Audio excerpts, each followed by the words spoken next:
Soy la doctora Elena Patricia Lógica Nikova. Buenas tardes, doctora Patricia. ¿Qué tal? Pearson. Ya. Voy a compartir mi pantalla. Ya. El día de hoy voy a exponer acerca de el cáncer gástrico. Ya. El cáncer gástrico, el adenocarcinoma es el tumor gástrico maligno más común. Tenemos otras estirpes o otros tipos como son el linfoma, los tumores del estroma gástrico, los carcinoides gástricos, entre otros. Pero como ya lo mencioné, el más común es el tumor gástrico maligno, el adenocarcinoma. El adenocarcinoma se asocia a la condición socioeconómica baja. La causa principal es el Helicobacter pylori y a la displasia de alto grado, ya sea por una gastritis atrófica. También otra causa es el esófago de Barrett. El más común, como ya lo mencioné, es el Helicobacter pylori. No, en la epidemiología tenemos que el cáncer digestivo es el segundo con mayor frecuencia, luego del primero, que es el cáncer de colon. Se presenta en varones, es la segunda causa de muerte por cáncer, a diferencia de lo que es pulmón y próstata, ¿no?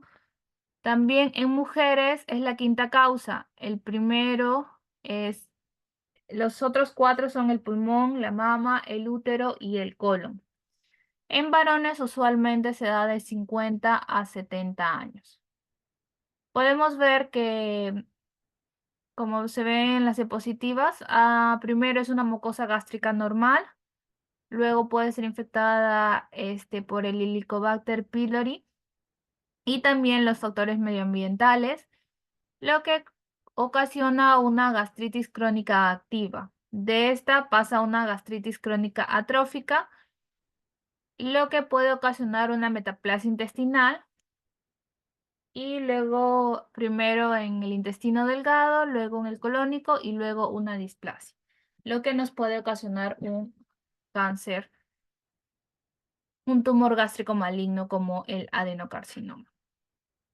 Ya, tenemos las causas multifactorial, hábitos alimentarios, ¿no? Por ejemplo, el consumo de sal, nitratos, carnes ahumadas, el tabaco, el alcohol, ¿no? También, por ejemplo, las personas que no consumen sus alimentos a sus horas, ¿no? O pasan muchos periodos de ayuno.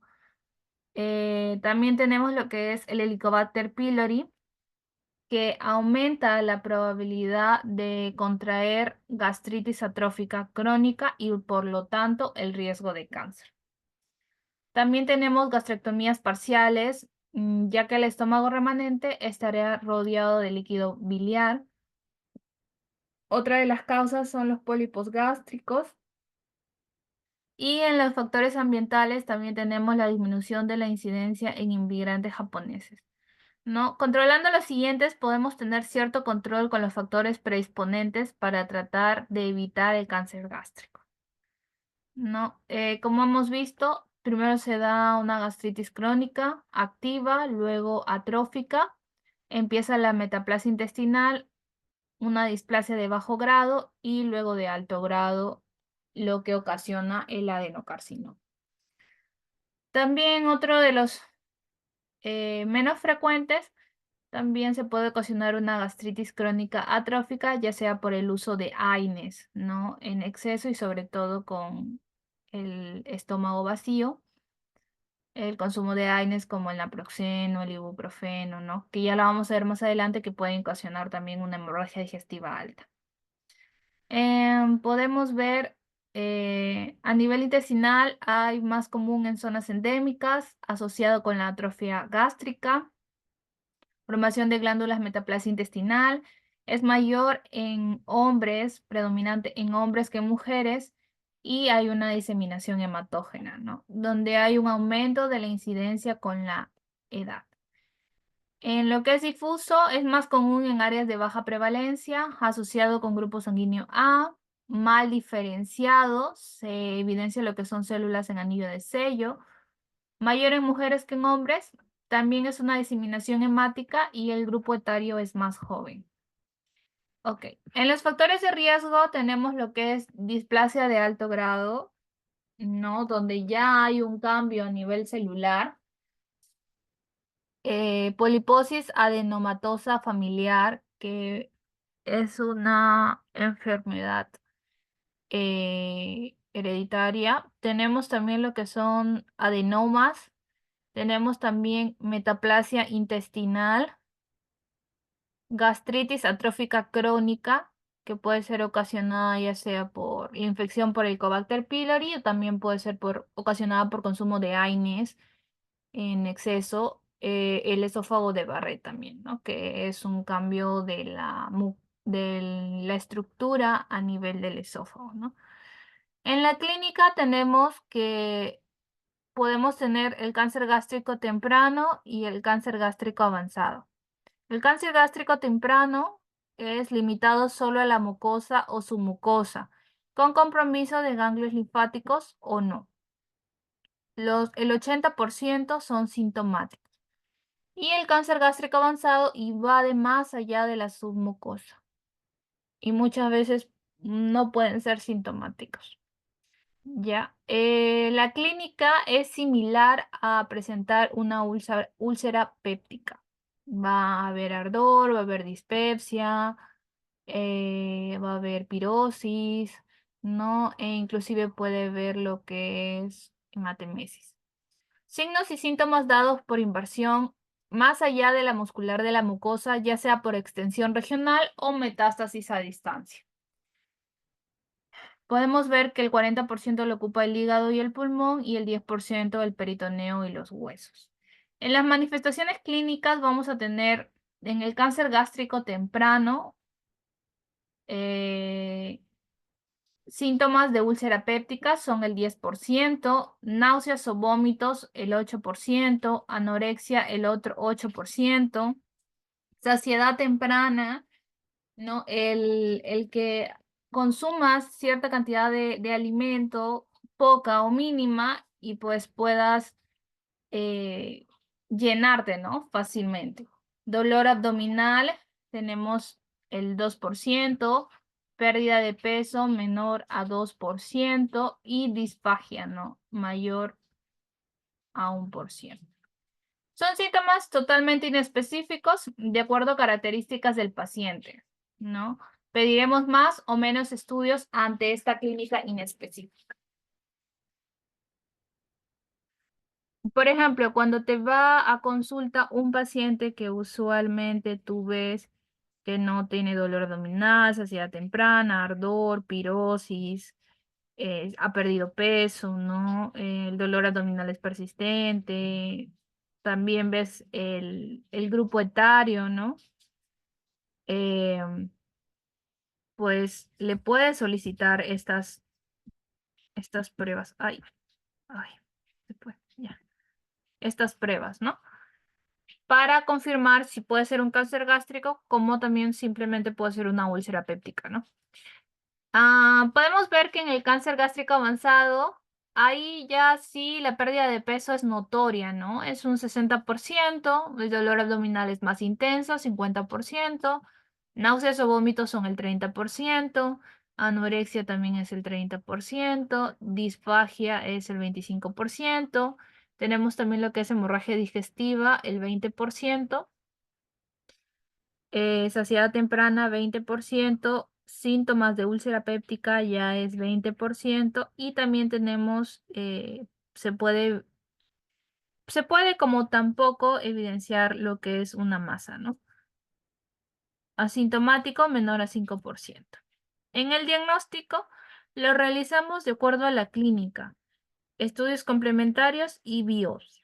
Esta última será el diagnóstico de certeza. Obviamente, si tú ves a un paciente que ya tiene los síntomas mencionados anteriormente, ¿no? Y mucho más, por ejemplo, si ya tiene un antecedente, ¿no? De haber tenido Helicobacter pylori, etcétera. Entonces, lo ideal es que se le pueda realizar una biopsia y si sale positivo, pues es certero, ¿no? En la clínica, pues le haces la anamnesis, epidemiología, cuáles han sido sus antecedentes, ¿no?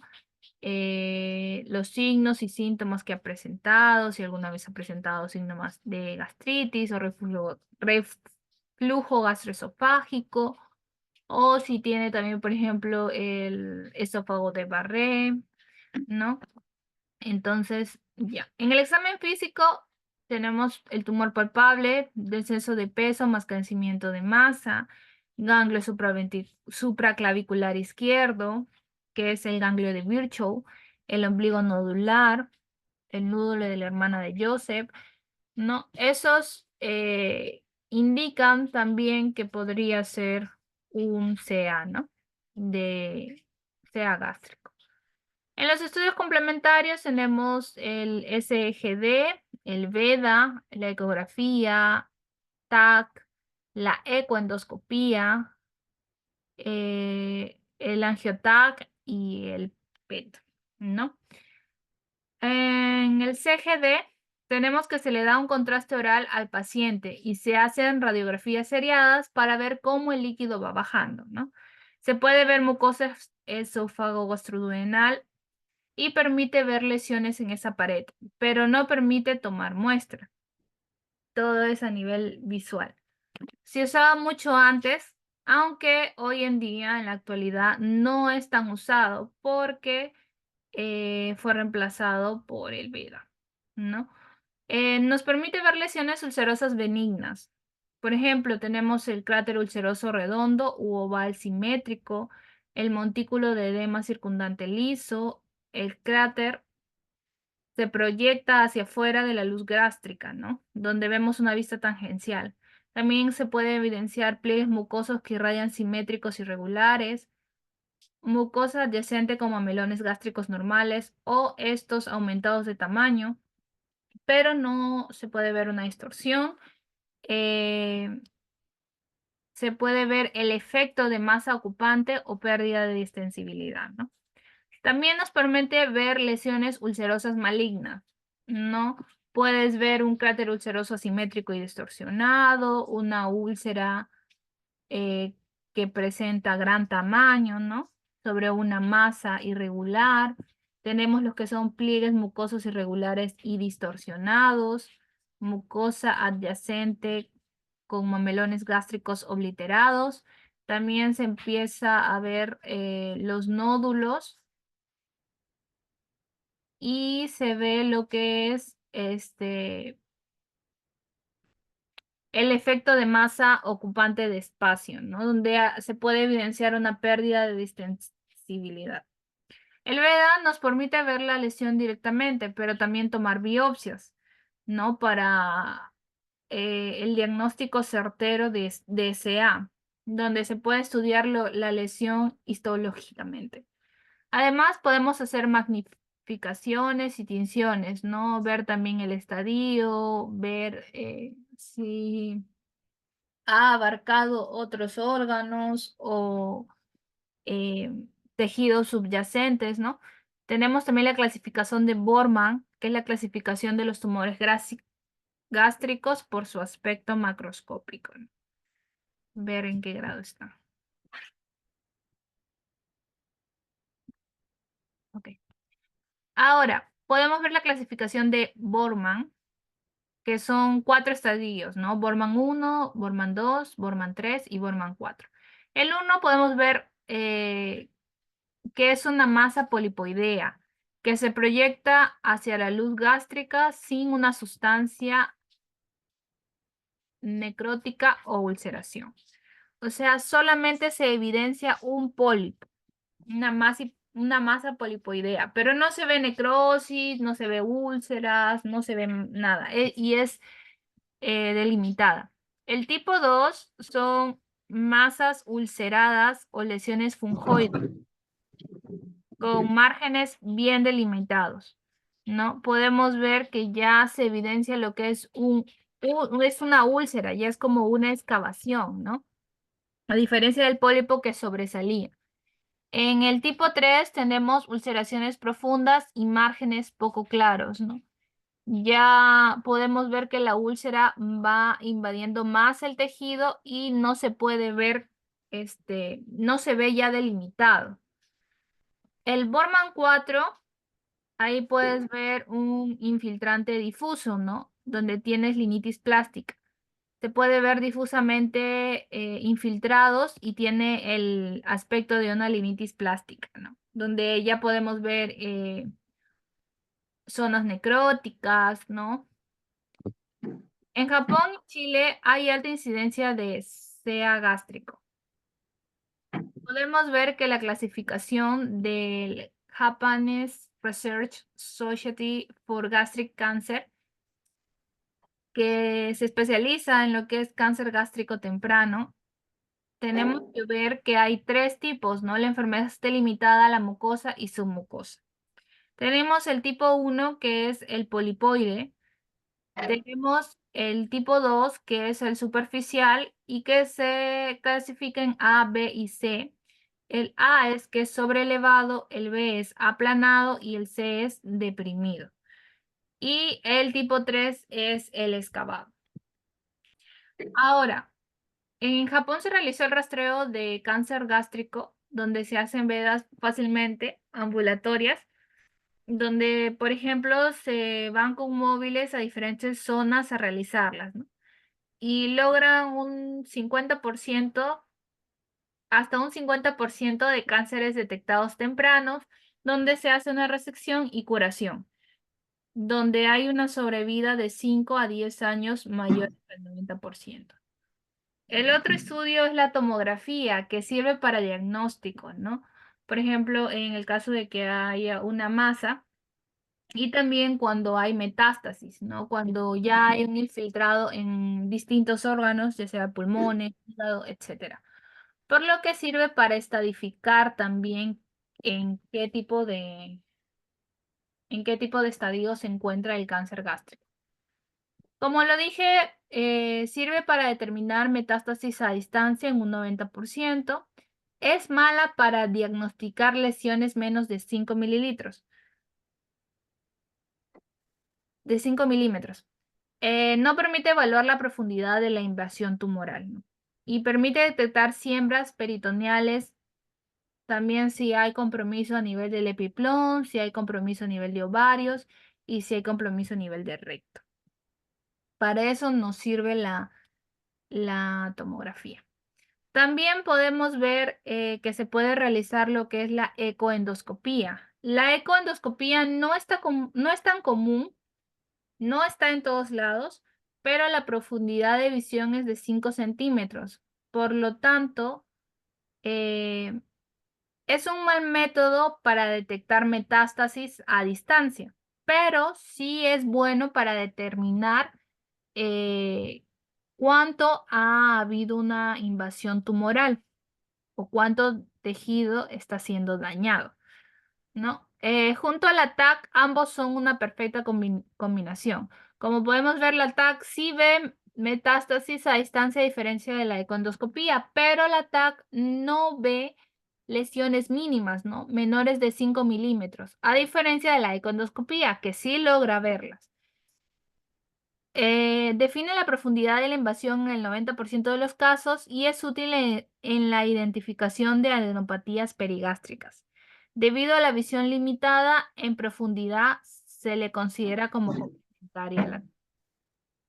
Ahí podemos ver una ecoendoscopía donde el número 1, como se evidencia acá, es la mucosa superficial. El número 2 es la mucosa profunda. La 3 es la submucosa, que acá no se ve muy bien. Y la 4 es la muscularis propia, ¿no? Y la quinto ya es la serosa.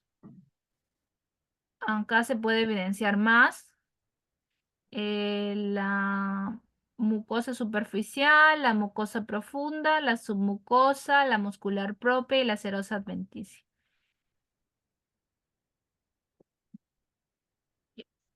Ahora tenemos el PET con tomografía con emisión de positrones con fluoro 2-desoxi de glucosa. Sirva para estadificación, ¿no? Tiene mayor sensibilidad para metástasis ganglionares y distantes. También hay una mayor precisión para determinar la resecabilidad del ataque. Eso podemos ver al lado izquierdo. Y también tenemos lo que es el AngioTAC, ¿no? Se usa la tomografía computarizada con contraste en el momento que ingresa a los vasos. Permite determinar la invasión o no de los mismos. Y también determina límites de resección curativa o no. Entonces, para ver la estadificación, podemos ver en las tomografías, podemos ver el TIS, que es el carcinoma in situ o la neoplasia intraepitelial, la T1, que se puede ver compromiso limitado de la mucosa y submucosa, T2, compromiso de la muscular propia, el T3, que es compromiso de la serosa, y el T4, donde hay un compromiso ya de órganos o estructuras adyacentes, donde ya hay una metástasis. Ya. Ahora, también se puede clasificar como el N0, donde no hay compromiso ganglionar, el N1, donde hay un compromiso de ganglios linfáticos perigástricos, ¿no? Los que se encuentran alrededor a nivel gástrico, hasta a 3 centímetros del borde del tumor primario. El N2 tenemos que hay un compromiso de ganglios linfáticos regionales, que están a más de 3 centímetros del borde del tumor, pero que no son quirúrgicamente resectables. Acá podemos ver el N1, ¿no? Donde se evidencia el compromiso de ganglios linfáticos perigástricos. El N2, donde ya está más de 3 centímetros del borde, donde también hay ganglios linfáticos, pero ya son regionales, ¿no? Y el N3, donde se evidencian los ganglios intraabdominales, que no están acá, más alejados y que no son fácil resecables, ¿no? Como los paraórticos, los duodenales, los retropancreáticos y los mesentéricos. Luego se determina lo que es la presencia o no de metástasis. Como podemos ver, si es M0 no hay metástasis a distancia, pero si es M1 podemos ver que acá el cáncer gástrico ya ha hecho metástasis a nivel hepático, ¿no? A nivel de hígado. Entonces sí ha habido metástasis, ¿no? Son grados ya avanzados. Ahora, en la estadificación, a ver, un ratito.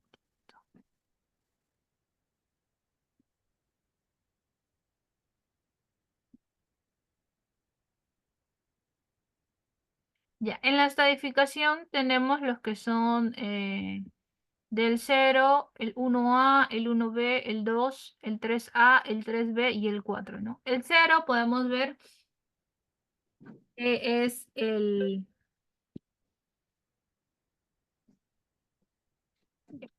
podemos ver que es el TIS, ¿no? El TIS, que es carcinoma in situ, intraepitelial, y también podemos ver que no tiene compromiso ganglionar. El 1A tenemos el T1NO, que no tiene compromiso ganglionar, pero como podemos ver, sí tiene compromiso limitado a la mucosa y submucosa, ¿no? El 1B también, mucosa, submucosa, y podemos ver que hay compromiso, ¿no? De ganglios perilinfáticos. Y podemos ver que también puede ocasionar en lo que es la muscular, ¿no? De ahí vamos a ver el estadio 2, donde hay un compromiso limitado a la mucosa y submucosa, pero también hay compromiso de los ganglios regionales, ¿no? Y también hay un compromiso a nivel de la mucosa propia y donde se puede ver que no hay compromisos de ganglios. Ahora, en la estratificación de sobrevida a 5 años, podemos ver que el que es estratificación de sobrevida cero sería al 100%, ¿no? Es muy probable de que de acá a 5 años continúe viviendo. En el 1A podemos ver que es el 95%, el 1B que es el 82%, el 2 que es el 55%, ¿no? Va a ir disminuyendo conforme va el grado, ¿no? Tenemos el 3A que es un 30%, el 3B que es un 15% y el cuarto ya es un 2%. Esto quiere decir que tiene un 2% de sobrevida a 5 años, ¿no? En el tratamiento tenemos lo que es cirugía endoscópica, que es la mucosectomía, ¿no? Donde da la posibilidad de resección de tumores. Acá podemos ver, ¿no? De tumores que son tempranos, son detectados a tiempo con intención curativa. Permite resecar hasta el 76% de los tumores con márgenes negativos, con tasa de supervivencia a 5 años de más del 90%. Acá podemos ver que se hace una resección total, ¿no? Del tumor gástrico. Esto se puede hacer en etapas tempranas. Cuando ya es más avanzado el estadio, se utiliza lo que es cirugía, no una gastrectomía, sacar la zona afectada. También hay un tratamiento adyuvante postcirugía y la precirugía, ¿no? Que permite que una lesión pueda resecarse. Y el tratamiento paliativo ya es para personas con cáncer avanzado, ¿no? Que probablemente han hecho metástasis y tienen una estadificación de sobrevida entre un 2%. Ya. En la cirugía se denomina de acuerdo a la ubicación del tumor. Tengo que tener en cuenta que hay que tener 5 centímetros de margen de seguridad de la lesión al tejido sano, ¿no? Acá podemos ver los planos de disección 1 y 2, ¿no? 1 y 2, gastrectomía subtotal, el rango del 1 al 2. Y cuando ya es del 1 al 3 es subtotal alta y ya cuando llega al plano 4 ya es una gastrectomía total. Podemos evidenciar que los tumores antrales son pequeños y es una posibilidad de una gastrectomía subtotal. En cambio, los proximales o grandes sí se tiene que realizar una gastrectomía total. En la gastrectomía subtotal, ah, pero como no llegó a duodenos, se hace una gastroenteroanastomosis, ¿no? Ese es en el BIROT 1. Podemos ver que se hace primero una gastrectomía subtotal y se hace una anastomosis, ¿no? A nivel del intestino y a nivel del estómago. En la BIROT 2 podemos ver que si la resección fue pequeña, ya se puede hacer, es también una gastroenteroanastomosis, pero ya es de otra parte, ¿no? Porque la resección ha sido mucho mayor. Ya. Ahora, el tratamiento con radioterapia y quimioterapia, ¿no? El neoadyuvante, previo a cirugía, incrementa la tasa de resección cuando hay, por ejemplo, compromiso de vasos, páncreas. Esto ayuda con la radioterapia y la quimioterapia a reducir el tamaño del tumor y puede transformarse un tumor no receptivo a receptivo, ¿no? El adyuvante aumenta sobrevida libre de progresión y sobrevida global. Tenemos también lo que es el tratamiento paliativo, ¿no? Ya en casos donde se ha hecho metástasis y no hay ninguna forma en la cual se pueda apoyar. Son pacientes que no pudieron tener un tratamiento curativo. Buscamos realizar intervenciones que disminuyan la sintomatología, ¿no? Y puedan sobrellevar el resto de vida que les queda y evitar que esto avance más y disminuya, y empeoren los síntomas. Para mejorar dentro de lo que se pueda, esto nos habla acerca de lo que es la calidad de vida del paciente, ¿no? Este es el tratamiento paliativo. Tenemos resección quirúrgica paliativa, ¿no? Ejemplo, un paciente que sangra, se resecó el estómago para mejorar la anemia, para evitar que siga sangrando y evitar las molestias, ¿no? Por ejemplo, un bypass quirúrgico, endoscopía, en gastrostomía, yoyonostomía, se le hace lo que es quimioterapia, radioterapia, combinación. Escasos resultados clínicos, pese a estas medidas, la sobrevida no mejora y muchas veces tampoco mejora la calidad de vida, ¿no? Se hace lo posible para disminuir lo que es la sintomatología, pero muchas veces no funciona, ya sea la resección, ya sea la quimio o la radio, y no se le puede dar una mejor calidad de vida. Ya,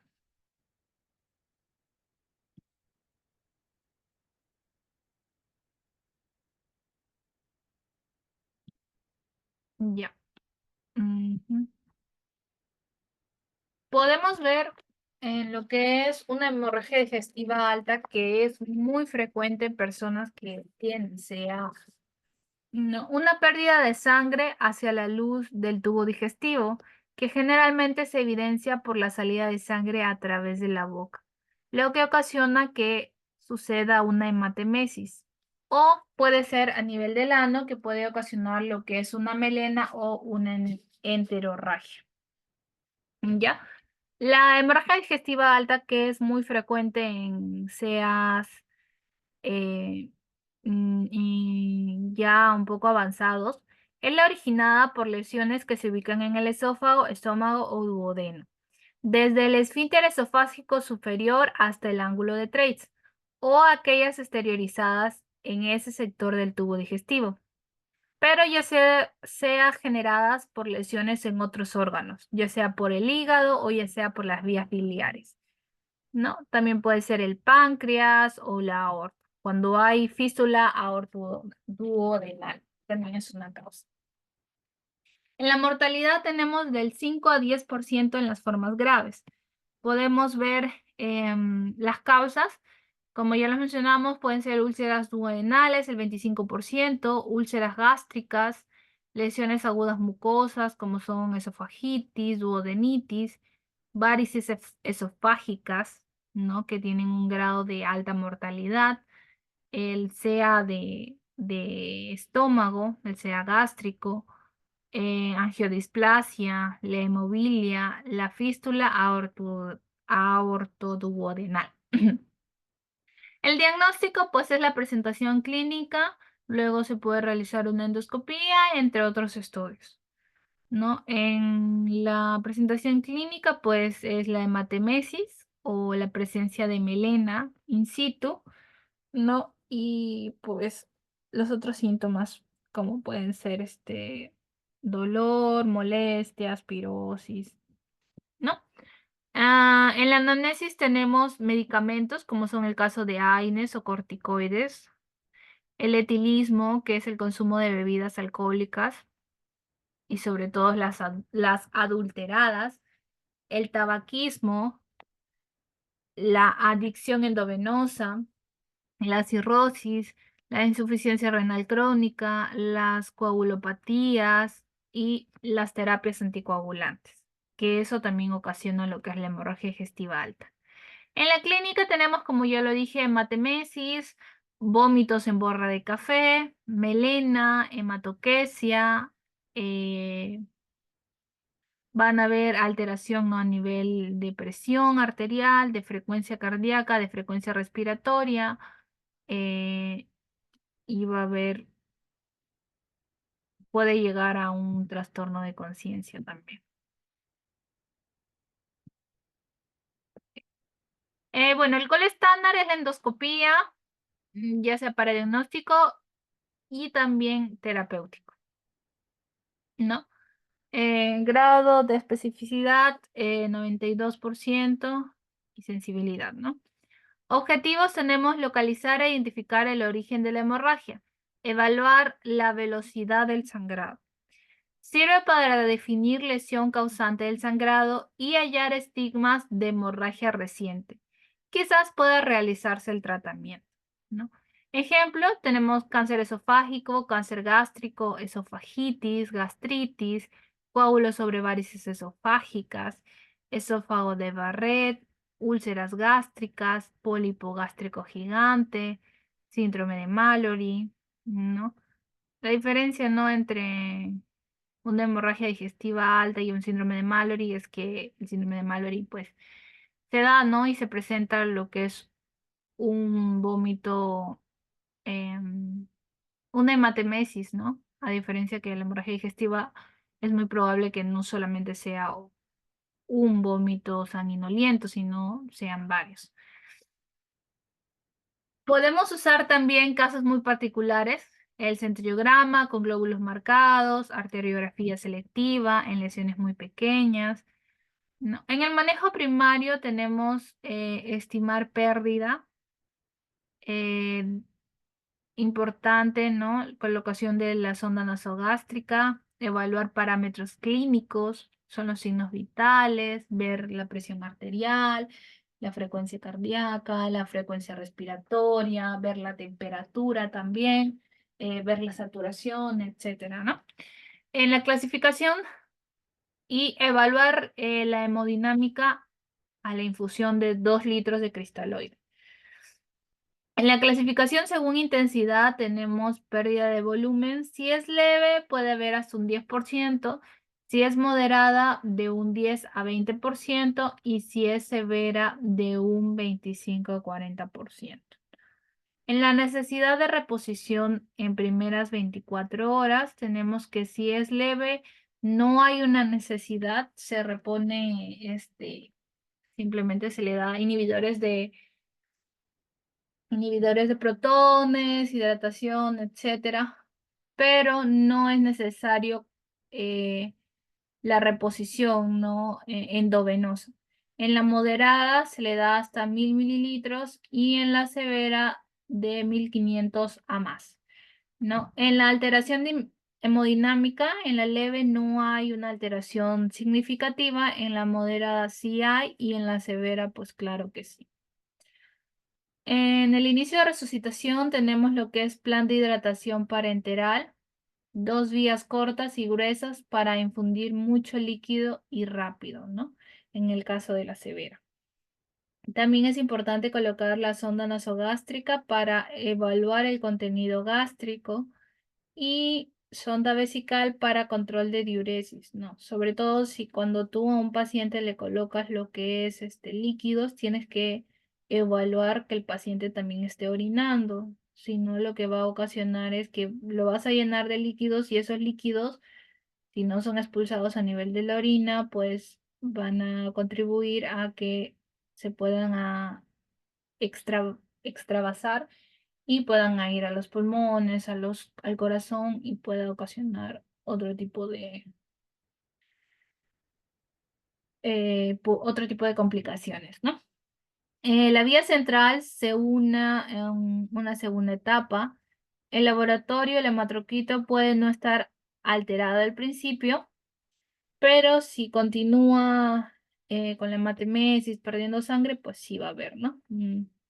Una forma de alteración. El coagulograma y alteraciones electrolíticas, ¿no? Transfusión, en un primero solo se hace expansión con cristaloides, pero si ves que no hay una mejora, será necesaria lo que es la transfusión. Ahora tenemos también lo que son las úlceras, ¿no? Las úlceras gástricas y duodenales, que se caracterizan por sobrepasar la muscular de la mucosa. En los factores pronósticos clínicos, usualmente cuando son mayores de 60 años, cuando hay enfermedades asociadas, ¿no? Como por ejemplo la cirrosis, que ocasiona lo que es varices esofágicas y también una HDA, estigmas de sangrado activo reciente, alteración hemodinámica, reposición de 5 unidades de sangre, hematemesis repetida, hematoquesia y cirugía de urgencia. Se usa clasificación de Forrest para evaluar el riesgo de morbimortalidad, sangrado y necesidad de urgencia. Ahí tenemos, ¿no?, la clasificación de Forrest, donde hay el 1A, donde hay un sangrado arterial, el 1B, cuando hay un sangrado en napa, el 2A, donde hay un vaso visible, el 2B, cuando hay un coágulo adherido, el 2C, cuando la base es negra, y el 3 es cuando no hay estigma de sangrado. El Forrest 3 habla de la lesión cicatrizada, ¿no? Y el Forrest 1A habla de un sangrado pulsante. Ahí podemos ver, ¿no?, donde ya al iniciar, pues hay un sangrado activo, ¿no? Y al terminar en el Forrest 3, ya hay una lesión que ya ha cesado de sangrar. Tenemos acá lo que es el riesgo de recidiva, ¿no? Tenemos el Forrest 1A y el 1B. Hay un 55% del cual vuelva a sangrar, a diferencia del 2A, que hay un 43%. El 2B hay un 22%, el 2C hay un 10% que vuelva a sangrar y el 3 hay un 5% que vuelva a sangrar. Ahora, vamos a evaluar también la necesidad de cirugía, ¿no? De acuerdo al Forrest. En el Forrest 1A y 1B hay del 20 al 69% de necesidad de una cirugía. El 2A es del 0 al 56%. El 2B es del 0 al 12%. El 2C es del 0 al 10% y necesidad de cirugía del Forrest 3 es del 0 a 3%, ¿no? La principal que sí va a necesitar cirugía usualmente es la 1A y la 1B. Ahora, en la mortalidad, el Forrest 1A y 1B es del 0 al 23%. El 2A es del 0 al 21%. El 2B es del 0 al 10%. El 2C es del 0 al 10% y el 3 es del 0 al 3%. Conforme va avanzando el Forrest, hay menos posibilidades de recidiva, menos posibilidades de mortalidad y menos posibilidades de que pueda entrar a cirugía.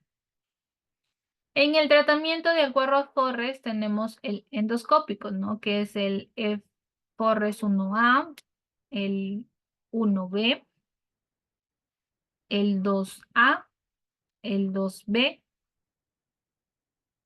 ¿no? Y silabo enérgicamente y corro el coágulo. Y si hay vaso visible, sangrado arterial, puede ser tratamiento endoscópico, ¿no? Lo que haces es una cauterización o una cicatrización. En el quirúrgico puede ser hemostasia directa con un punto. Y en el angiográfico es de acuerdo a los vasos afectados, ¿no? El endoscópico tenemos lo que es la electrocoagulación bipolar. Tenemos también lo que son los clips, ¿no? Donde se parcha en donde se encuentra la úlcera, en donde se encuentra la lesión para evitar sangrado. Inyecciones locales, alcohol, adrenalina, esclerosantes, rosalinas. Y también se usa el argonplasma, pero no es frecuente debido a su disponibilidad. Ahora, en la incidencia de resangrado o persistencia, 21% es la recidiva, ¿no?, del sangrado. Usualmente el 80% que ha recibido ya sea un clip o una electrocoagulación bipolar o algún tratamiento endoscópico, pues no ha tenido recidiva, ¿no? Más frecuente es la inyección con adrenalina y luego el clic. En el quirúrgico tenemos lo que es gastrectomía subtotal o antrectomía con vagotomía. La recidiva es un 5% y también la hemostasia directa con vagotomía y piloroplastia, ¿no? Que es un 8%. En los angiográficos tenemos situaciones muy selectivas, donde hay una infusión selectiva de vasopresina o embolizaciones con adhesivos tisulares. Hay una recidiva de 50%. Tenemos también las lesiones agudas de la mucosa gastroduodenal, que son las lesiones mucosas planas o superficiales, ¿no? Que en una evolución aguda es donde frecuentemente sangra. Ahora, en los factores o en las causas tenemos situaciones de estrés, shock, sepsis, quemaduras extensas, traumatismos severos, postoperatorios de cirugía mayor, pacientes críticos, ingesta de drogas, AINES, corticoides, colchicina y alcohol. ¿Ya? En el diagnóstico tenemos clínica, endoscópica, mente. En la clínica tenemos una hemorragia digestiva de comienzo brusco, sin episodios anteriores de sangrado activo y generalmente son sangrados leves a moderados. En la endoscopía tenemos que vamos a encontrar una mucosa hiperémica con edema friable al contacto, con petequias y erosiones cubiertas con fibrina o con sangrado activo. En el tratamiento tenemos lo que son medidas generales y reposición de volemia, el control del daño. Tenemos lo que es resucitación inicial, eh, inhibidor de bomba de protones vía endovenosa, ¿no? Lo primero que tú le colocas a nivel endovenoso son los inhibidores de bomba de protones, ¿no? En el caso de hemorragias digestivas. Y la hidratación, que es algo importante, ¿no? También con el endoscopio, y de ahí ves si es necesario hacer, colocar, ¿no? Hacer un tratamiento a nivel endoscópico o ya quirúrgico, de acuerdo al grado de sangrado. Tenemos también lo que son hemorragias por varices esofágicas. Es la más grave de todas las hemorragias digestivas altas, ¿no? Podemos ver que el 25% mueren antes que se diagnostique la hemorragia.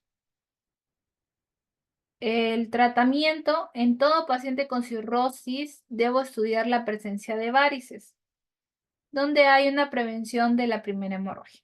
En todo paciente que tiene cirrosis, hay que evaluar si es que presenta varices y si estos están sangrando. Profilaxis de la primera hemorragia. No se le da farmacológicos, bloqueantes beta-adrenérgicos, reducción de volumen, vasoconstricción esplénica y se le da propanolol, ¿no? Tenemos también a nivel endoscópico lo que es esclerosis, donde se hace un inyecto de sustancias directas en vena. O bandas donde succionan la vena y ocluyen, ¿no? La lesión. También tenemos lo que es a nivel quirúrgico el shunt portocava, donde disminuye lo que es la presión portal, que es usual y es común, ¿no? A nivel de pacientes que presentan varices esofágicas, ya sea por cirrosis, hay un aumento a nivel de la presión portal. Entonces, muchas veces es necesario, ¿no? Colocar este shunt portocava para disminuir esta presión. Para tratamiento de hemorragia no aguda, tenemos lo que es el taponamiento gastroesofágico, el balón de Linton, que usualmente no es usado acá en Perú, pero también se usa pero también es mencionado, ¿no? Como tratamiento. el balón de Sengstaken, el Blackmore, más usado el balón de Minnesota, que tiene una efectividad de 90%, una recibida de 50%, y se le coloca un tapón por vía oral. Se lo deja 24 a 48 horas para compensar al paciente. Luego se le saca el balón y se hace una endoscopía, ¿no? Para esclerosarlas por inyección endovenosa.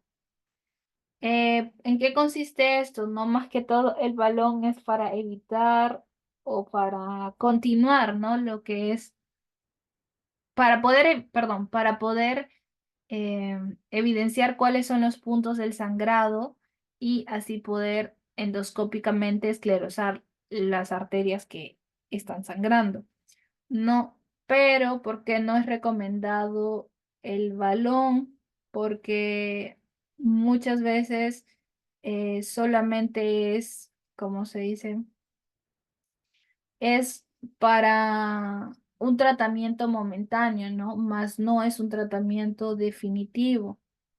Y a veces también, a pesar del balón, continúa sangrando, ¿no? Entonces, eso muchas veces se usa como algo circunstancial, no algo definitivo, para poder identificar dónde es el sangrado y luego se hace lo que es la endoscopía, ¿no? Para lo que es el correcto, para esclerosar las, las venas o arterias que están sangrando. Tienen efectividad del 90%, una recidiva del 40% y también una ligadura es lo más recomendado, ¿no? Esclerosarla es un 90% y una recidiva del 40%. Pero cuando se hace una ligadura hay una efectividad del 90% y hay una disminución en la recidiva, ¿no? De un aproximado de 30% para evitar el sangrado. En la cirugía es peligroso, ¿no? En ese momento ingresar a cirugía porque puede que el paciente esté crítico dependiendo cuántos litros o cuánta sangre ha perdido, ¿no? Puede hacerse un shunt portosistémico donde hacen una derivación por tocaba. Hay una recidiva del 10 al 20% y o se puede hacer una transección esofágica, ¿no? Donde hay un corte y sutura término terminal. Ya pueden ingresar a nivel del esófago. Donde hay una recidiva del 20 al 50%, pero no son las primeras opciones. Sí lo es el balón más la esclerosis por endoscopía, ¿no? De por sí el paciente ya está perdiendo cierta cantidad de sangre por hemorragia digestiva y más aún se le hace una cirugía, ¿no? Entonces, por eso primero hacen lo que es el balón y luego se hace una esclerosis por endoscopía o bien se hace una ligadura de estas varices o de lo que le pueda estar ocasionando el sangrado. Ahora, tenemos también a nivel percutáneo el shunt portosistémico intrahepático transyugular, que eh, no es usado comúnmente, no es usado constantemente, pero podría ser una opción también, ¿no? Tiene lo que es una recidiva del 16 al 40%.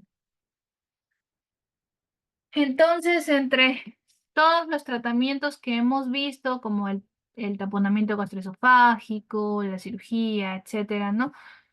El más recomendado, como ya lo mencioné, es el balón y la esclerosis por endoscopía o ligadura por endoscopía, ¿no? Con eso concluyo lo que es toda la información acerca del cáncer gástrico y hemos hablado un poco también de la hemorragia digestiva, ¿no? Para que podamos conocer. ¿Ok? Em, las personas que soliciten el certificado pueden comunicarse a los siguientes números que van a estar siendo presentados en pantalla. Ya, en los informes podemos ver el 972-787-508 o el 901-657977 para que puedan coordinar el tema de su certificado acerca de esta ponencia, ¿no? Del cáncer gástrico. Muchas gracias con todo, muchas gracias por su atención y gracias.